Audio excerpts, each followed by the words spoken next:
नमस्कार दोस्तों, आपका स्वागत है हमारे YouTube चैनल हिंदी न्यूज़ 27 पर। आज हम कुरुक्षेत्र यूनिवर्सिटी के institute of mass communication and media technology में मौजूद हैं। हमारे साथ मीडिया टेक्नोलॉजी के असिस्टेंट प्रोफेसर डॉक्टर अभिनव कटारिया मौजूद है। आइए इसे जानते हैं। सर, सबसे पहले हमारे यूनिवर्सिटी अपडेट के फर्स्ट सेशन में आपको बहुत बहुत स्वागत है सर। हाँ, शुक्रिया सबका आपका। सर, आप हमारे दर्शकों को सर परिचय दे दीजिए। मैं doctor Abhinav, assistant professor IMCMT Kurukshetra university Kurukshetra.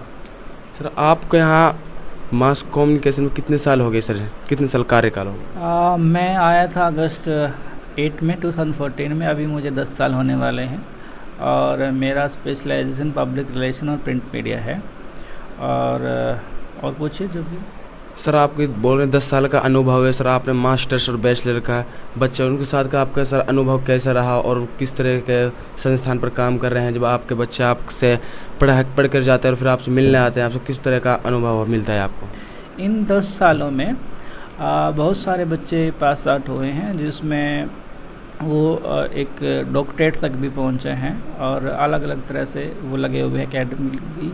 और साथ में जहां तक रिपोर्टरों की बात है, वो एक अलग बात है, क्योंकि हम यहाँ मैनेजर नहीं बनाते हैं और क्योंकि रिपोर्टर बनाना हमारा काम है। तो रिपोर्टिंग में वो तीनों फील्ड में है। जैसे रिपोर्टिंग में है, न्यूज़पेपर में है, मैगजीन में है, टीवी न्यूज़ चैनल में है। तो हरियाणा का कोई भी ऐसा अछूता न्यूज़ चैनल, यूट्यूब चैनल, अखबार, छोटा बड़ा जितना भी है, उसमें हमारे जो साथी, हमारे स्टूडेंट जो पास आउट हुए हैं, उसमें वो लगे हुए हैं और वो अपना अच्छा काम कर रहे हैं। दूसरा, उसको में अगर बच्चा बोलने में ठीक है, लिखने में ठीक है, मैं अक्सर अपने स्टूडेंट को यही बोलता हूँ कि आपको अगर दोनों में आप अच्छे नहीं हो, बोलने में और लिखने में, तो उसमें से आपको सीखना पड़ेगा।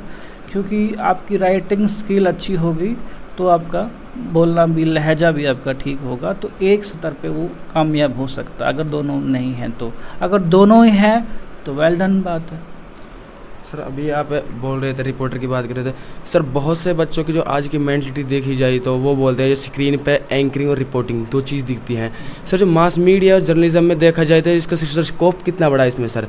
जो न्यूज़पेपर हो गया, रेडियो हो गया, टेलीविज़न हो गया सर, और देखी जाए फिल्म मेकिंग में भी देखी जाए तो इसमें स्कोप है सर। उसको आप किस तरह स्टूडेंट को बताएंगे? देखिए, मास कम्युनिकेशन की जो फील्ड है, बहुत बड़ी फील्ड है। इसमें हमें ये समझना होगा कि मास कम्युनिकेशन में केवल रिपोर्टर नहीं बनता है, even different types of reporter. तो जहाँ पर हम प्रिंट मीडिया की बात करते हैं, तो प्रिंट मीडिया बहुत बड़ा वास्ट एरिया है। तो उसमें क्या है कि अभी जो लेटेस्ट डाटा है इंफॉर्मेशन मिनिस्ट्री का, तो उसमें 1.5 लाख से भी ज़्यादा न्यूज़पेपर पब्लिश हो रहा है, जिसमें मैगजीन भी हैं। तो उसमें कौन काम कर रहा है? ठीक है, इसमें रिपोर्टर ही काम कर रहे हैं। दूसरा ये है कि उसमें अगर आपको टीवी न्यूज़ चैनल में बैचलर से लेके डॉक्टरेट तक उसमें करवाते हैं, और अगर आपको एंकरिंग करना है तो उसका एक अलग स्कोप है। क्योंकि बच्चा हम उसमें मास में होता है कि आप किस फील्ड में अपना करियर बनाना चाहते हो, ये आप पे डिपेंड करता है। क्योंकि यहाँ पे मास में प्रिंट है, राइटिंग है, आपका राइटिंग में सब कुछ आ जाता है। लेकिन जब आप इलेक्ट्रॉनिक की बात करते हैं तो उसमें भी आता है राइटिंग, लेकिन उसमें क्या है कि आपका चैनल, आपका स्क्रीन आ जाता है। तो स्क्रीन में क्या आता है, बच्चा कुछ ज़्यादा एक्टिवनेस फील करता है कि इसमें ज़्यादा स्कोप है, इसमें ये है। मैं ये समझता हूँ कि स्कोप हर चीज़ में है। टीवी में अपना एक वैल्यू है, प्रिंट की अपनी वैल्यू है, अभी एक सोशल मीडिया आ गया, यूट्यूब का भी है, उसका अपना एक वैल्यू है। तो बच्चे को इसमें वन मैन आर्मी शो नहीं करना है कि मैं हर जगह मैं ही हूँ। लेकिन क्या है कि वो एक स्तर पे कुछ भी कर ले तो वो अपना एक अच्छा करियर बना सकता है और दूसरों को भी अपना उसमें काम में लगा सकता है। क्योंकि वो सूचनाओं का से ही सोसाइटी आगे बढ़ती है। और इलेक्ट्रॉनिक मीडिया में खासकर वो टीवी न्यूज़ चैनल में काम करना चाहता है तो वो अपनी भाषा पे पकड़ रखें, और भाषा से पहले वो करंट सिनेरियो पे पकड़ रखें। और थर्ड जो है, सबसे इम्पोर्टेंट बात है कि वो राइटिंग पे भी अपना ध्यान रखें। क्योंकि हम देखते हैं कि टीवी एंकर को देखते हैं तो अच्छा लगता है कि वो पढ़ रहा है, लेकिन उसके पीछे का जो बैकग्राउंड है, उसकी मेहनत है, वो उसकी खुद की है। कोई दूसरा आपको लिख के नहीं देता है, वो आपको ही काम करना पड़ता है। सर यहाँ स्टार्टिंग में बच्चे 12th करके आते हैं, बैचलर करके आते हैं अलग अलग जगह से। सर आप उनको किस तरह से प्रिपेयर करते हैं? प्रैक्टिकल वर्क, आप थियोरेटिकल के साथ साथ आप प्रैक्टिकल वर्क भी कराते हैं। प्रैक्टिकली वर्क में मास कम्युनिकेशन में क्या कराया जाता है? किस तरह से प्रोग्राम कराए जाते हैं या रेडियो में किस तरह से कराए जाते हैं? उनके बारे में आप क्या कहेंगे? देखिए, थ्योरी के साथ प्रैक्टिकल वर्क इम्पोर्टेंट है। मीडिया में अगर प्रैक्टिकल वर्क नहीं होगा तो जो सिचुएशन है वो डाउन हो सकती है, क्योंकि हमें बाहर जाके स्टूडेंट को प्रैक्टिकल वर्क ज़्यादा करना पड़ता है। थ्योरी इसलिए होता है कि वो चीज़ है क्या, और according to law and regulation वो किस तरह से काम करता है। तो प्रैक्टिकल में क्या है कि कोई चीज़ हमने सीखी है थ्योरी में, तो उसको प्रैक्टिकल में कैसे कन्वर्ट करें। तो उसमें राइटिंग स्किल में क्या है कि हमारे पास राइटिंग स्किल, रिपोर्टिंग में भी, क्रिएटिव राइटिंग भी है। तो उसमें अगर हम प्रिंट में ही बात करें तो उसमें हम न्यूज़पेपर डिज़ाइनिंग, तो उसमें डिज़ाइनिंग भी करवाते हैं प्रैक्टिकल में भी, जो एक बड़ा इम्पोर्टेंट काम है। जिसमें क्या है कि बच्चा अगर रिपोर्टिंग में नहीं जाना चाहता है, फील्ड में नहीं जाना चाहता है, तो ऑफिस जॉब कर सकता है, नाइट शिफ्ट में जॉब कर सकता है, एज ए सब एडिटर काम कर सकता है, क्योंकि पेपर उसी से बनेगा। सर जो यहाँ का एक बच्चे डिग्री करने के बाद प्लेसमेंट की सोचते हैं, उस आपका इंस्टीट्यूट ऑफ मास कम्युनिकेशन का प्लेसमेंट का किस तरह रहा है, और आप यहाँ 10 साल से काम कर रहे हैं उसका?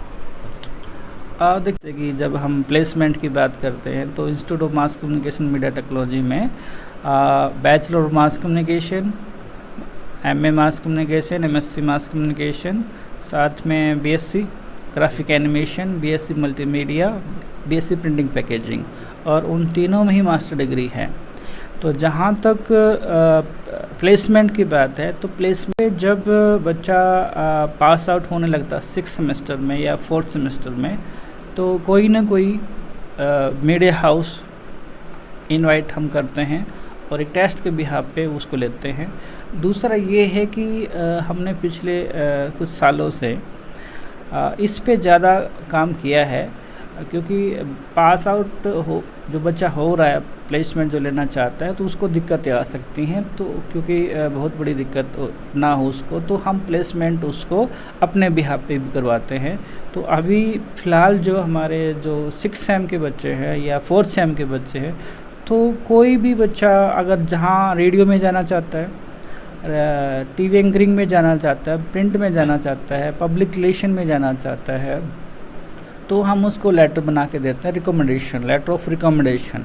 तो वो जहाँ भी जाना चाहता है, न्यू दिल्ली जाना, एनसीआर में जाना चाहता है, चंडीगढ़ जाना चाहता है, या आसपास का जो आपका प्रिंट मीडिया है, इलेक्ट्रॉनिक मीडिया, उसमें जाना चाहता है, तो उसको लेटर टू रिकमेंडेशन के बिहाफ पे उसको हम प्लेसमेंट करवाते हैं एज ए ट्रेनिंग। और जहाँ पे भी वैकेंसी होती हैं तो वो मीडिया हाउस हमें बताता है, तो हम बच्चे को उसी हिसाब से उसको भेजते हैं। सर इंटर्नशिप डिपार्टमेंट अपने बिहाफ पे कराता है या बच्चे खुद इंटर्नशिप करते हैं? इंटर्नशिप हम करवाते हैं। अच्छा। हम करवाते हैं। बच्चे अगर कुछ ज़्यादा एक्टिव हो जाते हैं एक टाइम के बाद, तो वो अपना कम्युनिकेट कर लेते हैं फील्ड में, तो वो खुद भी अपना कर लेते हैं। लेकिन हमारा काम है कि हम सभी बच्चे को एक समान रूप से इंटर्नशिप करवाते हैं। तो हमने सभी कोर्सों में ये इंटर्नशिप का प्रोग्राम स्टार्ट किया।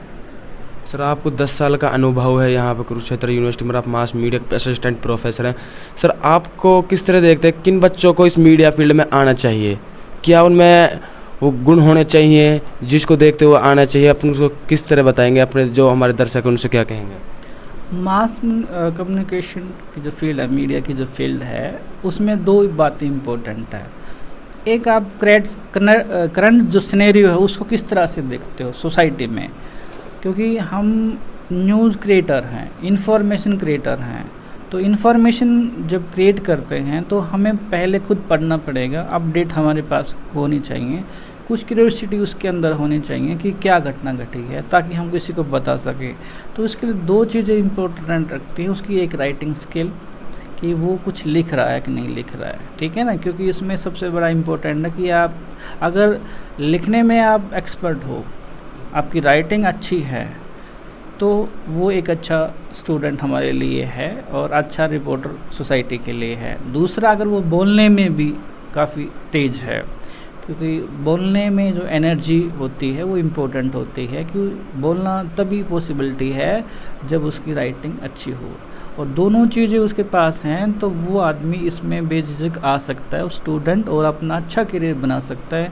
हाँ, ये हो सकता है कि भाई इसमें हम देखते हैं कि बहुत सारे लोगों का कहना है कि इसमें कुछ नहीं, ऐसा कुछ नहीं है, क्योंकि ये डिपेंड करता है आपकी नॉलेज पे, आपके आउटपुट पे। सबसे इम्पोर्टेंट सर पर मास मीडिया की फील्ड के बारे में देखा जाए तो पहले की तुलना में अब इसकी और बच्चे कितनी और आ रहे हैं सर, इसका रुझान अब क्या है सर, इसकी इन डिमांड कैसा है सर इसका?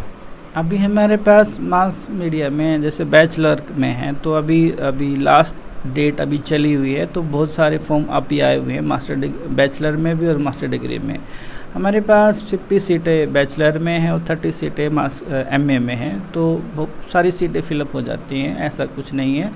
और जहाँ तक ये है कि कैंपस की बात है, अकोमोडेशन की बात है, सेफ्टी की बात है, वो सभी चीज़ अवेलेबिलिटी हैं, और डिपेंड ये है कि बच्चा, हमारे पास ये नहीं कि हम पूरे स्टेट से बच्चा आता है, पूरे हरियाणा से, चाहे वो महेंद्रगढ़ है, रेवाड़ी है, रोहतक है, सिरसा है, ठीक है ना।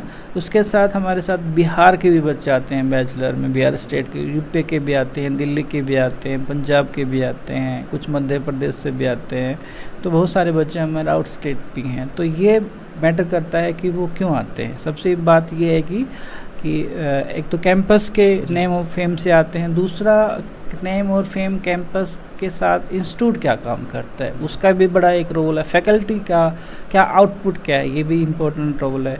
तो दोनों का इम्पोर्टेंट रोल है, तभी तो बच्चे आते हैं। और जहाँ वो करियर की बात है, तो करियर मीडिया में अगर वो रिपोर्टिंग में जाना चाहता है, एक अलग फील्ड है, तो ओपन है। लेकिन अगर वो रिपोर्टर नहीं बनना चाहता है, तो दूसरा मैं ये कहूँगा कि वो मीडिया एजुकेशन में भी आता है, क्योंकि आज जो मीडिया एजुकेशन हरियाणा में वो दिल्ली से भी ज़्यादा है, इवन राजस्थान से भी ज़्यादा, इवन उत्तर प्रदेश से भी ज़्यादा है। मैंने कहा ना 58 सेंटर हैं, और इवन देखिए यूपी में आपका Uttar Pradesh public service commission में आपका कॉलेज कैडर में नहीं है, मास हरियाणा में है। हरियाणा में 9 कैंपस में है, 12 कैंपस में, 12 कॉलेजेस में गवर्नमेंट के, 13 कॉलेज प्राइवेट में है। अब देखिए कितना बड़ा सेंटर है। ऐसे तो नियर बाय स्टेट में भी नहीं है। तो इवन जो एकेडमिया में आना चाहते हैं तो उनके लिए भी ब्राइट फ्यूचर, लेकिन उसमें क्या है कि आज का जो स्टूडेंट है वो अपडेट ज़्यादा चाहता है, जल्दी चाहता है, टाइम थोड़ा सा उसको लगता है कि नहीं लगेगा। लेकिन जब हम टीचिंग में जब आते हैं तो उसमें एक लंबा टाइम लगता है। तो लंबे टाइम का मतलब है आपका 5-10 ईयर्स प्लस, तो उसमें आपको टाइम देना पड़ेगा, उतनी समझ भी बनानी पड़ेगी। लेकिन अगर आप सिंपल रिपोर्टर बनना चाहते हो तो बैचलर कीजिए, आप छा जाइए रिपोर्टिंग में। तो लास्ट में आप हमारे दर्शकों को क्या कहेंगे जो हमारे वीडियो के देखेंगे और जो आजकल सोशल मीडिया के ज़माने उस पर सर्च करेंगे? अभी हाल ही में 2024 का सेशन ख़त्म हुआ है, अब बच्चे एडमिशन लेंगे, उनसे आप क्या आग्रह करेंगे? मैं आपके चैनल के माध्यम से सभी नए दर्शकों को ये कहना चाहूँगा, और अपने पुराने जो साथी जो पास आउट होके गए हैं उनके लिए शुभकामनाएं। जो नए बच्चे जो आना चाहते हैं, उनके पेरेंट्स जो इसमें एडमिशन करवाना चाहते हैं, तो डिपेंड पेरेंट्स पे तो इतना ही होता है कि वो आपको फ़ीस दे सकता है।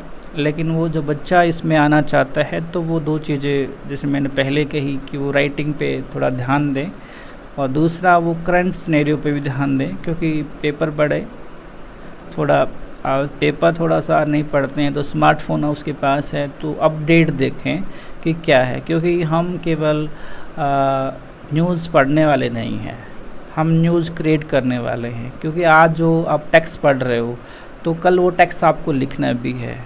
तो मैं ये कहूँगा कि वो अगर वास्तव में इसमें मास मीडिया में आना चाहता है तो आइए, उसका वेलकम है, बनना है। शुक्रिया सर, हमसे बात करने के लिए आपका बहुत बहुत शुक्रिया जी। Thank you. मैं मोहम्मद कैफ, कैमरामैन रोहित और अमन के साथ कुरुक्षेत्र यूनिवर्सिटी।